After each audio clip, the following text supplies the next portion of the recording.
एवढेच जय हिंद जय महाराष्ट्र. आणि मग हे देवनागरी संख्या चिन्ह आहे 0 0 1 2 3 4 5 6 7 8 9 आणि आंतरराष्ट्रीय संख्या चिन्ह आहेत 0 1 2 3 4 5 6 7 8 9.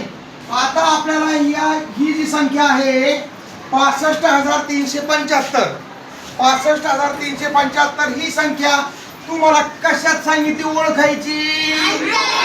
आंतरराष्ट्रीय संख्या चिन्हामध्ये ही तुम्हाला कशी लिहितात तुम्हाला हे विचारलेलं आहे. मग आता उत्तराचे पर्याय किती असतात आपले? 4 असतात. त्यातला उत्तराचा पर्याय 1 बरोबर असतो आणि 3 कसे आहेत? थोडे फसवे चुकीचे असतात ते, परंतु तुम्हाला बरोबर पर्याय कोणता आहे तो ओळखून तुम्हाला उत्तराच्या पर्यायाला तुम्हाला गोल करावं लागेल. मग पर्याय कोणकोणते असू शकतात तिकडे बघा. आता मी पहिला पर्याय